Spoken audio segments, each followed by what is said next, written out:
Hello दोस्तों, क्या हाल चाल हैं आप सबके। आई होप आप सब अच्छे होंगे। तो दोस्तों, लास्ट एपिसोड में आपने देखा कि साफ़िया बेगम के पैगाम पर अयान मीसम को अपनी ख़ानदानी हवेली ले जाता है और वहाँ उसकी अम्मी एक अजीब सी शर्त रखकर उसे एक नई कस्म में डाल देती हैं। इसी बीच अयान का भाई हमजा बाहर से आता है तो उसे पता चलता है कि घर में कोई नया मेहमान आया है। तो चलिए अब एपिसोड नंबर 11 को स्टार्ट करते हैं। हमजा अम्मी की बात सुनकर सीधा जोया के रूम में एंटर होता है। सामने मीसम को देखकर जोया से कहता है, ओह तो ये हैं नई मेहमान जिनके बारे में अम्मी बता रही थीं। वैसे क्या नाम है आपका? मेरा ख्याल है आप पहली दफ़ा हमारे यहाँ आई हैं। मीसम इस पर कोई जवाब नहीं देती। जोया कहती है, ये मीसम है और ये कराची से आई हैं। इस पर हमजा कहता है, ये खामोश हैं या फिर गूंगी। इस बात को सुनकर मीसम के चेहरे पर हंसी आ जाती है, जैसे किसी ने उसके सामने कोई जुमला बोल दिया हो। जोया, शुक्र है खुदा का, कम से कम तुम्हारे चेहरे पर मुस्कान तो आई। हमजा, खुदा का शुक्र नहीं, मुझ नाचीज़ का शुक्रिया अदा करो। अरे मेरी बातों से तो मुर्दा तक बोल पड़े, ये तो फिर भी जिंदा इंसान है। बातों बातों में जोया उसे सारी बात बताती है, जिसे सुनकर हमजा को अफसोस होता है, पर वो मीसम को तसल्ली देते हुए कहता है, तुम फिक्र न करो, कुछ दिनों का टाइम दो, हम सब भाई से बात करके उनको मना लेंगे, वो तुम्हें तुम्हारे घर खुद छोड़ कर आएंगे। हमजा के इन अल्फाजों से मीसम को थोड़ी सी तसल्ली मिलती है। वो हमजा से कहती है, मुझे यकीन नहीं होता एक ही माँ के दो बेटे इतने अलहदा कैसे हो सकते हैं। नेक्स्ट सीन में रात के खाने का वक्त होता है। सब डाइनिंग टेबल पर बैठे हुए होते हैं। साफ़िया बेगम कहती हैं, मीसम खाना पेट भर कर खाना, खाना खाने में कोताही न बरतना। मैंने अयान को कह दिया है, वो तुम्हें जल्दी ही घर पहुंचा देगा। इस बात को सुनकर मीसम को कोई ज़्यादा सुकून नहीं मिलता। शायद उसने अयान की आंखों में वो पढ़ लिया है जो अयान चाह कर भी नहीं बोल पा रहा। साफ़िया बेगम पूछती हैं, बेटा तुम्हारे घर में और कौन कौन है और तुम यहाँ कैसे आई? मीसम, जी मेरी दादी हैं और खाला। साफ़िया बेगम, और अम्मी अब्बू? वो अब मेरे साथ नहीं हैं, मैं बहुत छोटी थी तब वो मुझसे जुदा हो गए। साफ़िया बेगम, अभी कहाँ हैं वो? मीसम, नहीं पता, पर दिल इतना जानता है कि वो जहाँ भी होंगे मुझे याद करते होंगे। अयान साफ़िया बेगम और मीसम के बीच होने वाली इन सारी बातों को खामोशी से सुन रहा था। वो मीसम के उस दर्द को महसूस कर पा रहा था, जो दर्द मीसम 11 सालों से अपने दिल में लेकर चल रही है। डिनर करके सब अपने अपने कमरे में चले जाते हैं।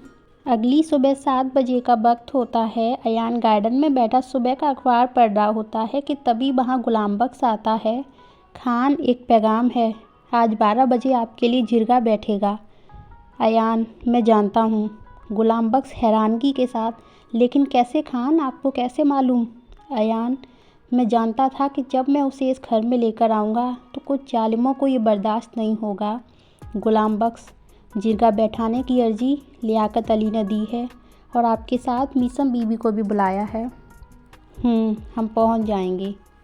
दोपहर के 12 बजते ही अयान और मीसम जिरगा के सामने पेश होते हैं। अपने खान को देखकर बड़े बुजुर्ग सलाम करने के लिए उठते हैं। अयान कहता है, इसकी ज़रूरत नहीं है, मेरे साथ उसी अदब से पेश आएँ जैसे एक मुलजिम के साथ आया जाता है। सब बैठते हैं और जिरगा की बैठक शुरू होती है। खान, आप पर लियाकत अली का आरोप है कि आपने कराची से आई हुई लड़की को अपने घर में पनाह दी है। अयान खान, जी हाँ, ये सच है। आप इस गांव के कायदे कानून जानते हैं, फिर भी आप जानते हैं कि इस गांव में बाहर से जो भी आता है वो आम इंसानों की तरह उनके बीच में रहता है और उन्हीं की तरह अपनी ज़िंदगी बसर करता है। और ये कानून हमने तो नहीं बनाए, ये आपके वालिद और उनके वालिद ने बनाए थे। अयान रौब के साथ कहता है, कुछ नहीं भूला हूँ मैं, ना इस गाँव के कायदे कानून को और ना उन्हें बनाने वालों को। आप सब बड़े बुजुर्ग हैं, आपने जिरगा बिठाने से पहले एक बार नहीं सोचा कि इसका असर क्या होगा? एक पागल कुत्ते ने कहा और आप सब आगे बैठक लेकर। लियाकत अली ये सुनकर आग बबूला हो जाता है। दरअसल लियाकत अली के मरहूम अब्बू अयान के अब्बू के पास काम करते थे। उसके अब्बू ने अयान के अब्बू की कोई बेशकीमती चीज़ चुरानी चाहिए और फिर उनके बीच हाथापाई में लियाकत अली के अब्बू को गोली लग गई। तब से लियाकत अली अयान की फैमिली से बदला लेने के लिए बैठा है।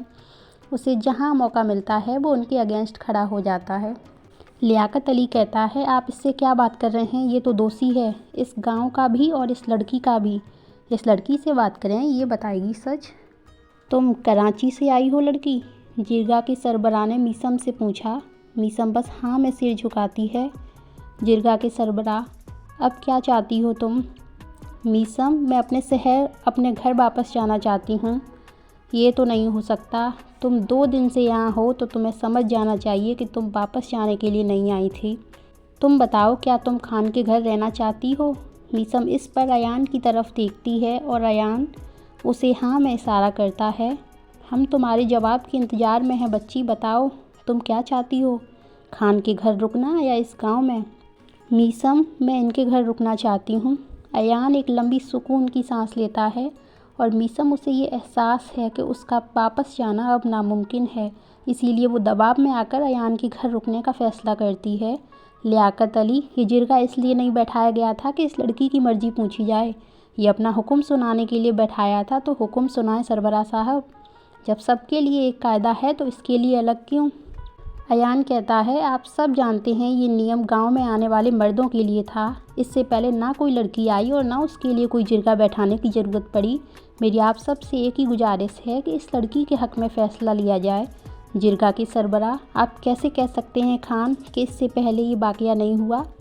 इससे पहले भी इस गांव में एक औरत आई है और वो वैसे ही रहीं जैसे बाहर से आने वाले लोग रहते हैं। इस बात पर अयान के कान खड़े हो जाते हैं। वो पूछता है, क्या समय रहा होगा तब? ये आपके मरहूम अब्बू के समय की बात है, जब वो इस गांव के मालिक हुआ करते थे, और तब हमने उनके साथ मिलकर वही फ़ैसला लिया था जो अब हम करने जा रहे हैं। अयान सख्ती से, ये लड़की अकेली है, इसका यहाँ कोई नहीं है। आप सब क्यों एक ऐसा फ़ैसला सुनाना चाहते हैं जिससे किसी की ज़िंदगी बर्बाद हो सकती है? सरबराह, तो फिर सवाल ये है खान, आप किस हक़ से इसे अपने घर में रोक रहे हैं? अयान कुछ कहने ही वाला होता है कि सरबराह फिर वही सवाल दोहरा देते हैं। बताइए खान, आप किस हैसियत से इसे अपने घर में रखेंगे? सारी बुजुर्गों की नज़रें अयान पर टिक जाती हैं। मीसम घबरा कर अयान की तरफ देखती है। अयान दबी हुई आवाज़ में, मैं इसे रोकना नहीं चाहता, मैं तो इसे वापस भेजना चाहता हूँ। सरबराह तेज़ लहजे में, वापस भेजना मुमकिन नहीं है, अब ये गांव की जिम्मेदारी है। अगर ये बात जिरगा तक ना आई होती तो आप इस गांव के मालिक हैं, जो चाहें वो करते, पर अब जब बात यहाँ आई है तो फ़ैसला हुए बिना बात ख़त्म नहीं होगी। सरबराह फिर पूछते हैं, तो खान बताइए, आप किस हक़ से इसे अपने घर में रखना चाहते हैं? ये सवाल अयान के कानों में तीसरी बार गूंजता है। अयान की आंखों में गुस्सा, बेबसी और जिम्मेदारी एक साथ उभर आती है। वो अचानक खड़ा हो जाता है और ऊंची आवाज़ में ऐलान करता है, हमारे ख़ानदान की होने वाली बहू के हक़ से। पूरा जिरगा सुन्न रह जाता है। मीसम के पैरों तले ज़मीन खिसक जाती है। अयान आगे कहता है, और मैं इसे एक होने वाली बहू की हैसियत से अपने घर में रखूँगा। बुजुर्ग एक दूसरे की तरफ देखते हैं। जिरगा के सरबराह गहरी सांस लेकर, अगर ये आपका ऐलान है खान, तो जिरगा को इस पर कोई एतराज़ नहीं। लियाकत अली के चेहरे पर सन्नाटा छा जाता है। मीसम की आंखों में आंसू हैं, डर के भी और एक अनजाने रिश्ते के भी। सरबराह फैसला सुनाते हुए कहते हैं, जिरगा का फ़ैसला है, मीसम खान के घर में उनके ख़ानदान की होने वाली बहू की हैसियत से रहेंगी, लेकिन एक शर्त है खान, आप जिस हक़ का दावा कर रहे हैं उसका सबूत देना होगा जिरगा को। 3 दिन के भीतर आपको निकाह के कागजात लेकर जिरगा के सामने पेश होना होगा। अयान धीमे मगर कॉन्फिडेंट लहजे में कहता है, मैं अपने अल्फाज से पीछे नहीं हटता, आपको पक्के कागजात मिल जाएंगे। तो दोस्तों, ये एपिसोड यहीं ख़त्म होता है। मुझे उम्मीद है कि आपको स्टोरी पसंद आ रही होगी। वैसे क्या आप गैस कर सकते हैं कि अब आगे क्या होगा? अगर गैस कर सकें तो कमेंट पे लिख दीजिए। और इस बीच चैनल पर कमेंट करने वालों में हैं Jojo, funny cartoon, beautiful rose, Kajal, SK Safikul, Sheikh Aziz, Nasu Sheikh, Rehana, Kalu Ram, stand with Palestine, Nikhat Fatima, Mahir Modhiya, Zaheer Shahid, mister Murad, Nida Khan, Jodev Banerjee, Ashraf Khan, Mohammad Ashraf, Ali Arshad, Sonal Modi. आप सबका दिल से शुक्रिया। ऐसे ही अपना प्यार और सपोर्ट बनाए रखें। तो चलिए, आज के लिए इतना ही था। अब जल्द ही मिलेंगे नेक्स्ट एपिसोड में। Bye bye, take care.